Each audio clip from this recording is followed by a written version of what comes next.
l'angoisse.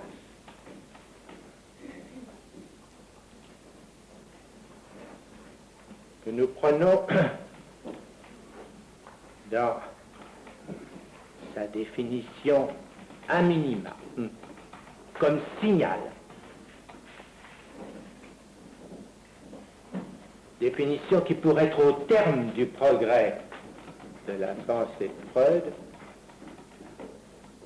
n'est pas ce qu'on croit, à savoir le résultat d'un abandon des premières positions de Freud, qui en faisaient le fruit de métabolisme énergétique, ni d'un abandon, ni même d'une conquête nouvelle. Car il y a déjà, au moment où Freud faisait de l'angoisse la transformation de la libido, l'indication qu'elle pouvait fonctionner en signal.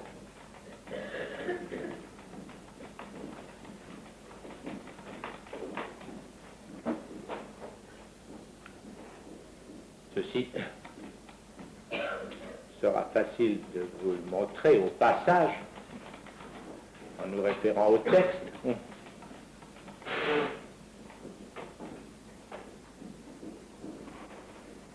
J'ai trop à faire, à soulever cette année avec vous concernant l'angoisse,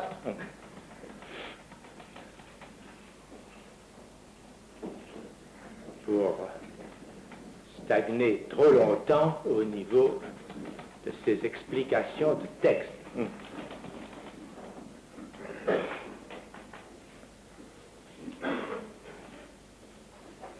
L'angoisse, vous ai-je dit, est liée à tout ce qui peut apparaître à cette place. Et ce qui nous l'assure,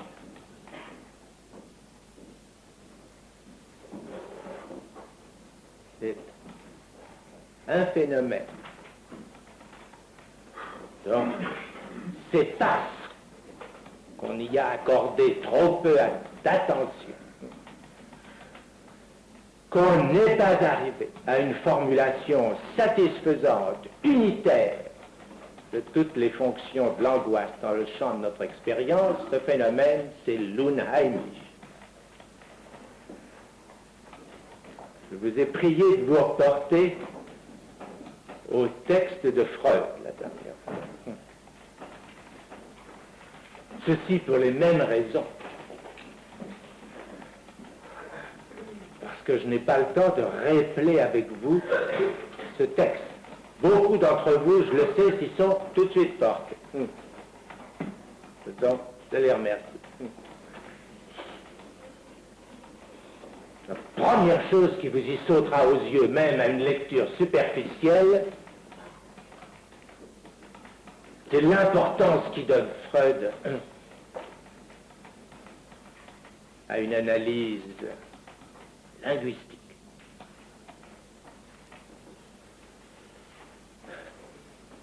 Si ce n'était pas éclatant partout, ce texte suffirait à lui seul à justifier la prévalence que dans mon commentaire de Freud je donne aux fonctions du signifiant.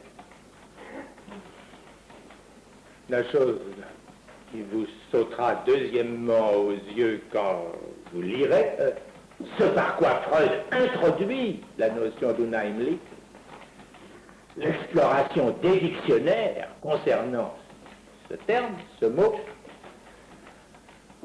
c'est que la définition de l'heimlich, c'est d'être heimlich.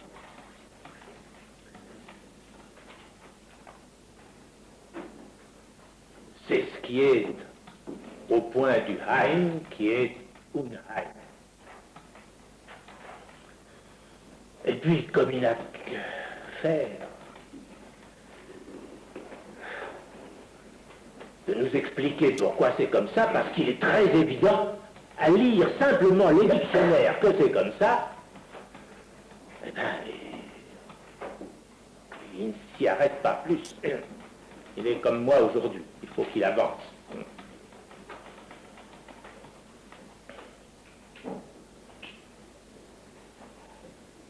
Eh bien,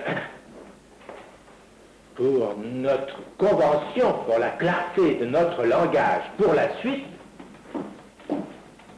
cette place-là, désignée la dernière fois, nous allons l'appeler de son nom. C'est ça qui s'appelle Haïm.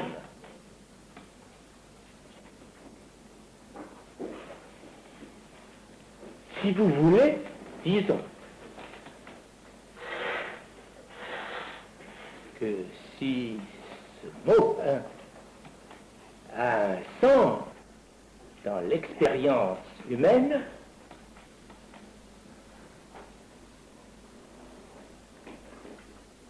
c'est là la maison de l'homme.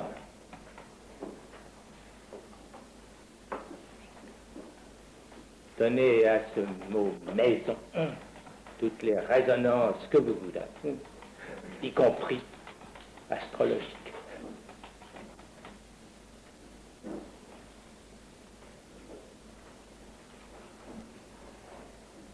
L'homme trouve sa maison en un point, situé dans l'autre.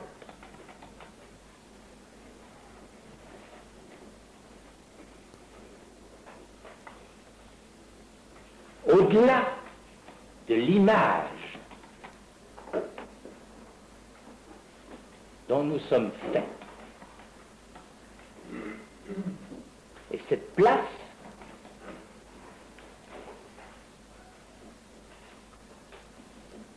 représente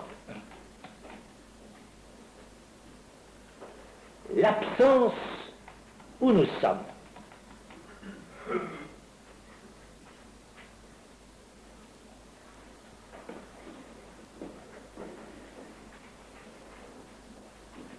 À supposer ce qui arrive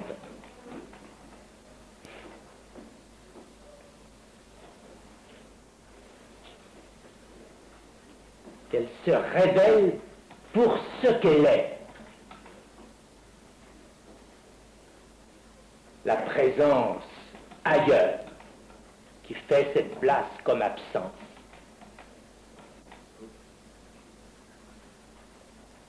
Alors, elle est la reine du jeu. Elle s'empare de l'image qui la supporte. L'image spéculaire devient l'image du double.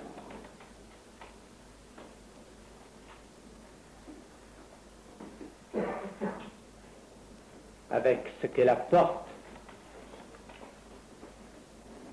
d'étrangeté radicale,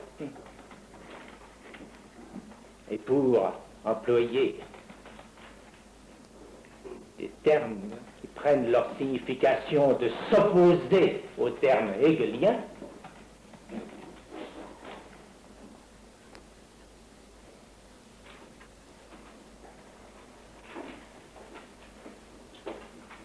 en nous faisant apparaître comme objet, de nous révéler la non-autonomie du sujet.